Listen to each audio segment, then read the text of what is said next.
We're ready for game number 3. Yes, we are. It's going to be New Gettysburg. Yeah. This map could be crazy for Archon mode. When you think about the islands that you could take, I definitely think we'll be seeing a little bit of that going into this one. Yeah. I mean, managing even like the bridge, or you could like take hidden bases even, try to defend that. It's a lot of opportunity for cool stuff to happen in this one. Definitely so. Looks like we are starting game number 3, guys. Let's see if Team SSL can close it out, or if the GSL team will bring it back.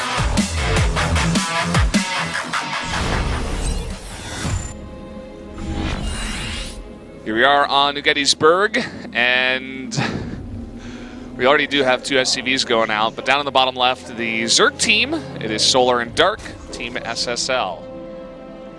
And their opponents going for a 2 racks proxy here. It is Team GSL. And they've had enough. They're like, we just gotta end them with the cheese, or end us with the cheese. Imagine this scenario for a moment, Valdez. SOS is pissed. He doesn't like Bjorn. He's like, he took my BlizzCon title. They sit in the booth together, and SOS just takes 2 SCVs, and Bjorn's like, what are you doing? And he's like, no, this is my time. I'm gonna do this. Look at me. He's like, I took the SCVs. They're mine. What are you gonna do? You're gonna take them back? The whole communication breaks down. 2 racks proxy. And Bjorn's like, no, I wanted the money. How awkward would it have been if SOS just like started moving all the SCVs around and like trolling and stuff? And he just we're on like TV here, and Bjorn's like, what's going on? He just boxes them and presses S. They all just stop. Yeah. And Bjorn's like, oh my god, what are you doing? He's like, man, you're real mad about that finals, aren't you? Oh man. Let's see how well this works. Look at the build actually from Dark and Solar. They make pool first actually, and they go for the hatchery after. So this is about as safe of a build as they can go for. Though the bunkers are out of line of sight here because that hatchery is not done and nothing to scout. Nobody expects the 2 racks proxy. What is this? 2013? Is this Maru in Game 7? Okay, here's the scout. Now, they will have to let this hatchery go, which creates a pretty interesting circumstance because when they let the hatch go, it becomes 1 base. And we see the Roach Warren. Dark himself, was it Dark versus Alive, I think, in the Pro League match where, you know... Yeah, Alive made 4 racks. Yeah. He went, like, super all in. And I believe it was Alive. It was a while back now, yeah, but Dark defended with roaches and microed like crazy and won the game on 1 base. We could see that again here. I mean, Dark's done it before. Yeah, that was a crazy one because he lost his spawning pool, but he used the broodlings from the spawning pool dying to help get us around and get those queens and roaches on top of the Marines.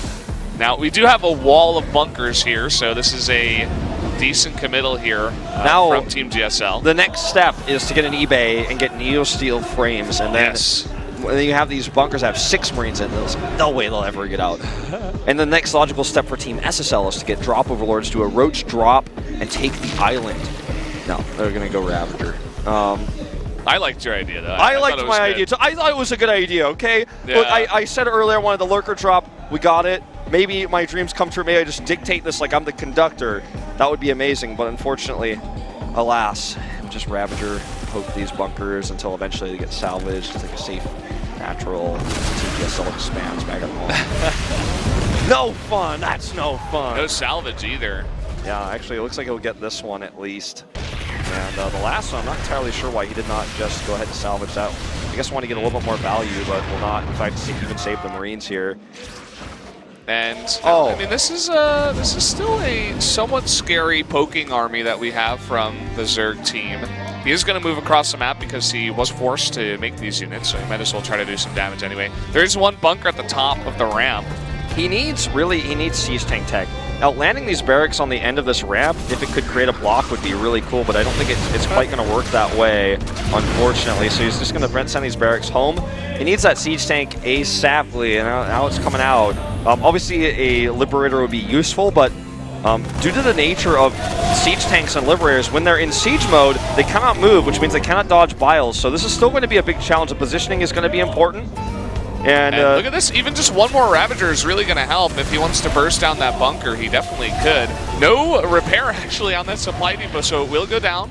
Supply blocking him. The bile usage there very useful because it hits both the bunker and the depot. Now he's going to do the same where he hits both the SCVs and the depot, or excuse me, and the bunker, and force some micro to be used. That siege tank is so far back, they would have to lose a few Ravagers to commit to it.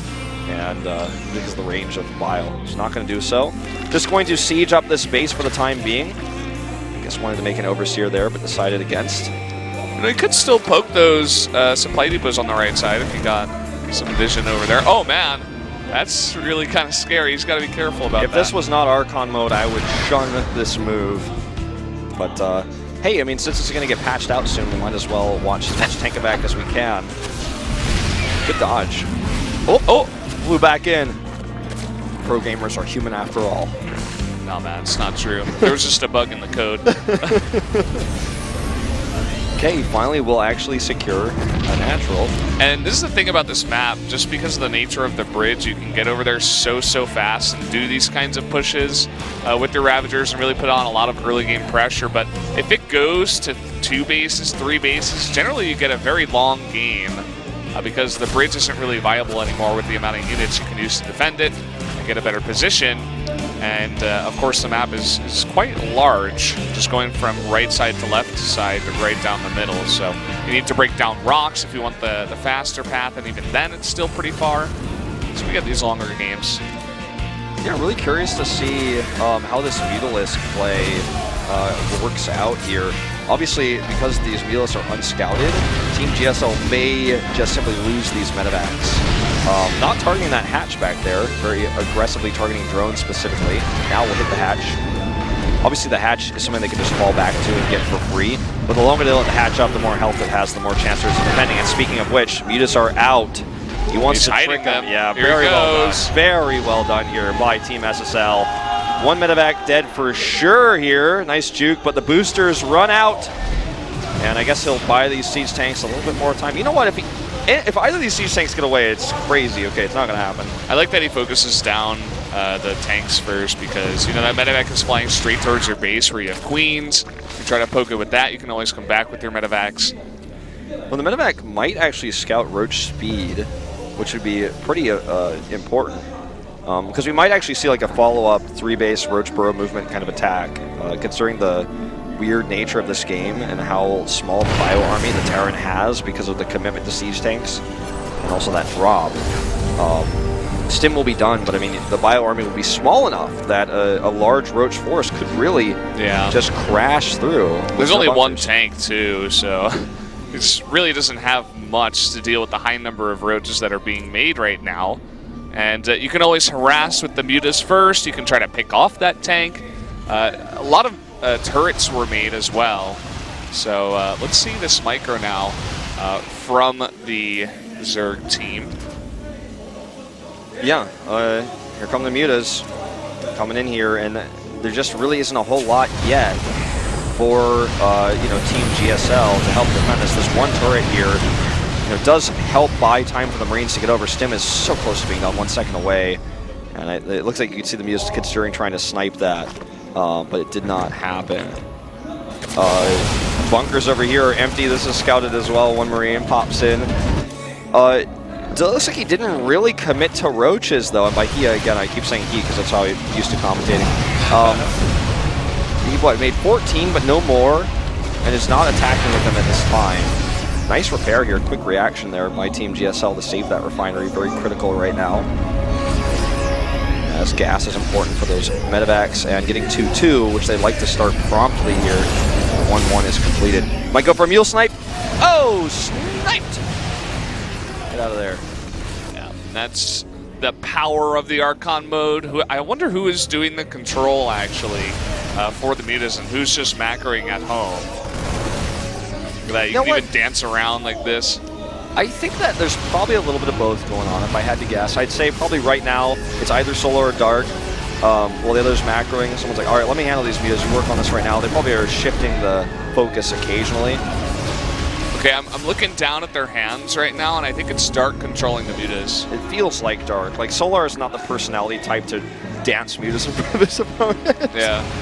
Just Dark's because a little more aggressive. I'm looking at Solar's mouse hand and he's not right-clicking all that much, so he's probably just clicking at, buildings and selecting stuff and, using his keyboard more so, whereas Dark has to be continuously right-clicking. And then Dark comes back and he's like, Dark comes back and he's like, why'd you make Infestors? I didn't tell you what.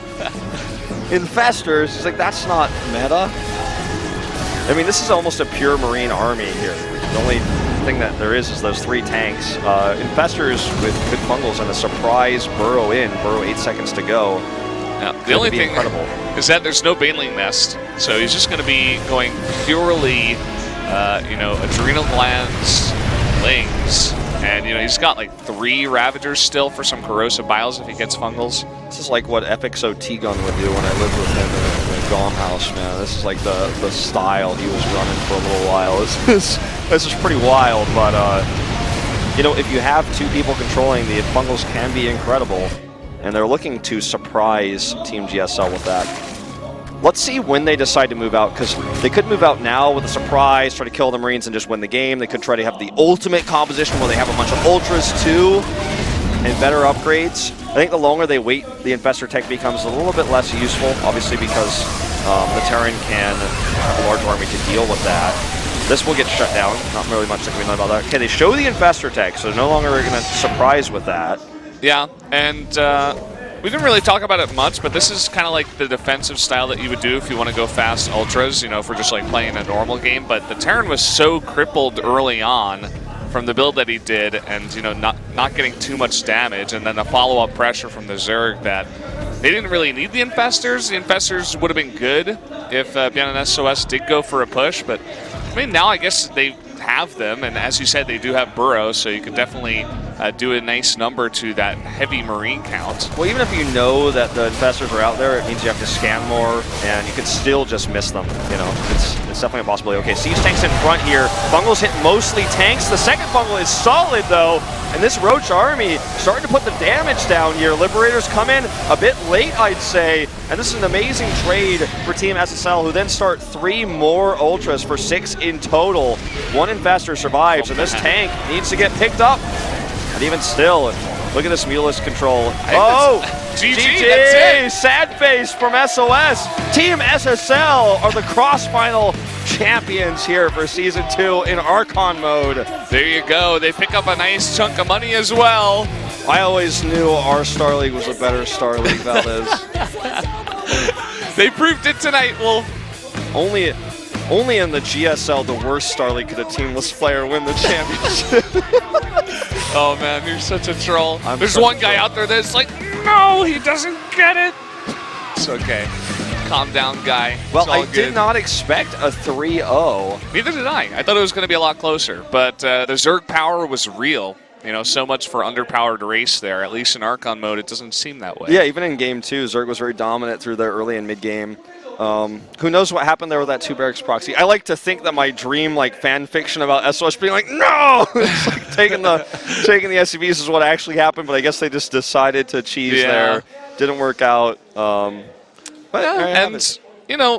A Terran and Protoss playing Terran versus 2 Zergs playing Zerg. You could argue it's unfair, but at the end of the day, we did see, I feel like Solar and Dark did play that race a little bit better than SOS and Beyond were playing the Terran.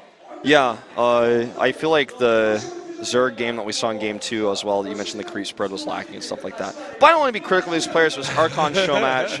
But now that we've done this part, this was just like the appetizer, okay? That was the calamari your mom ordered, but you're like, why'd you get calamari? She's like, I just wanted to try it. That's what we just did, basically. That was the calamari, but now we're getting the steak dinner. It was delicious. I mean, it was all right, Now we got the steak dinner coming up. It's like a full course meal. We got the round of 4. All 3 of these upcoming matches, the first round of 4, the second round of 4, and the finals will all be best of 5s. So potentially 15 more games coming up. So do tell your friends about that. We are going to have an interview, though. I want to see what these guys have to say about this. I hope there's a bit of trash talk. But let's see what they have to say. I would assume that all 4 players are up there. I did just take a look, and I was correct. 네, 두 선수 We're gonna 경기 전부터 talk with Team 부스 SSL 안에서 정말 first. 많은 얘기를 나눴는데 좀 짜놓은 작전이 있었을 것 같아요. Both of you were talking a lot in the booth before the match. Were you guys preparing strategies? 오늘 이 네 명의 선수 We didn't have a 중에서 prepared 가장 strategy, but 문제 Solar 선수가 강민수 선수가 아니었을까 싶어요. did tell me 제가 to 개인적으로 just, 오늘 take care of the micro, do all the hard stuff. I'll just make the units. 그렇게 상금에 대한 욕심이 물이 올랐다고. 오늘 본인에게 돌아올 상금 2,250만 원 Question to Solar. 계산을 끝내놨다고 들었는데 He's very greedy for prize money these days. He's playing extra hard. He's picking up all the championships recently. 같이 하니까 약간 저거의 완전체가 될 것 같아요. Really satisfied that we won.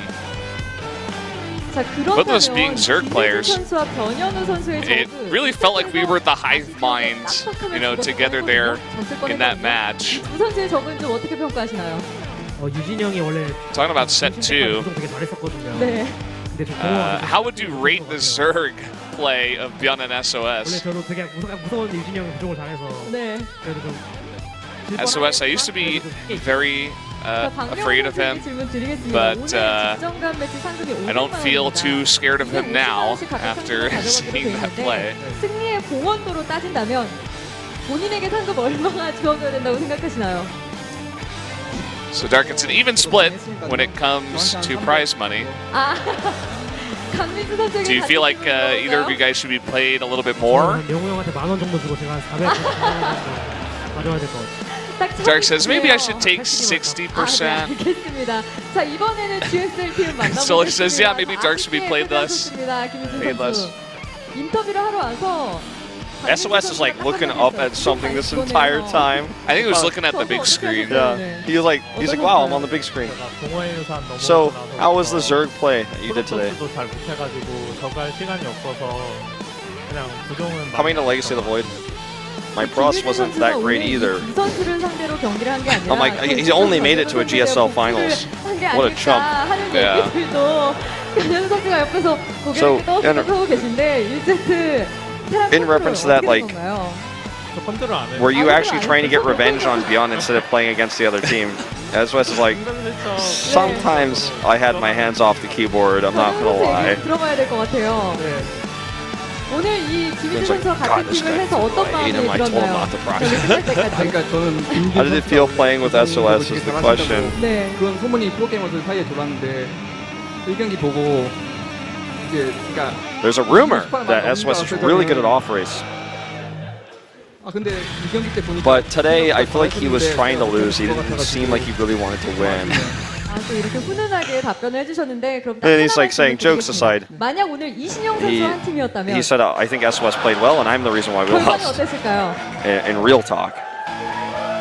그러니까 이 자리가 바뀌었겠죠 저희가 저희 네, 알겠습니다. 김유진 선수는 I 빚가인 missed the question, the next 50만 원은 one. 그냥 두고 나머지 2천만 원을 가져가겠다. And what if SOS won the GSL finals and Beyond just ignored the question? 어떠셨나요? The crowd cheered for some reason, and I missed something, some reference there. But 즐기러 나왔어요. so 그래서 즐기다가 할 수 있을 것 같아요. SOS gets the same question. He just said, "Is here to have fun today?" 즐기신 것 같습니다, 김유진 선수가. 아 제가 좀 Maybe they're trying to bring out some drama, some 네. some feelings from these guys. 없었던 것 같아요. 네, 자, So, 이제 잠시 후면 본격적으로 I didn't get to play 크로스파이널 my 시즌 race, 4강전부터 so 함께 obviously 하실 that's a 텐데요. bit unfortunate. 2016 시즌에 Very tame interview there. They wanted to bring up the spark of the potential hatred I was talking about, joking about earlier, but they were not going to give us what we wanted. So now asking Dark about the actual upcoming tournament, the round of 4. I came second place in the last CrossFinals, and now I want to win the whole thing. 강민수 선수 가고 들어볼까요? 저는 일단 And I want this to be revenge for getting second in the Star League 최대한 Finals. 재밌게 즐기고 그냥 가면 굳이 우승을 하지 않아도 만족할 것 같은데. There's a real party for StarCraft 2. 네, what Solar 감사합니다. 자, says. 변현우 선수 가고 들어볼까요? It'll definitely mean a lot more if I actually got to win as well. 춤춘 선수 누구죠? 아, 강민수 선수라고 합니다. Beyond would like to know who's the player that danced the units 잠시 후에 꼭 playing 그 against 선수의 me. 경기 만나기를 Turns out it was 기대하겠습니다. Solar. Oh my god, I would have never known. I thought it was Dark. 들어볼까요? 우선 쟁쟁한 선수들이 Says I can't wait to play you. 우승하면 좋겠지만 꼭 우승까지는 아니더라도 최대한 즐겁게 하겠습니다. There's a lot of good players. I would like to win it, but I'm really just here to enjoy, have some fun. So I hope it's a really good experience for everyone, for me. There you have it. Our next match will be Bjana versus Solar. And it's coming up in just a few. I know a lot of people know this is on because it's on much earlier than our normal time. So do go spread the word on Twitter, Reddit, Facebook, IRC, Discord. Tell your mom. Go outside your and grandma. yell down the street. Hey, CrossFinals is on. Yeah, just hey. It's like some guy Get walking your his dog. vuvuzela out. He looks at you a little bit weird. You're like, no, like download the Twitch app on your phone and watch it. Yeah. That's what you got to do. You got to tell everyone. I want everyone to know. Especially now that the Archon mode is over, the appetizer has been eaten, and we are going to be getting into that round of 4 after a break, I would assume. Yeah. Oh, sorry, it's Solar and SOS, not Solar and Beyond. I misspoke earlier, but yeah. We are going to have a break, and we're going to go into that in just a few minutes, guys, so stay tuned. We'll be right back.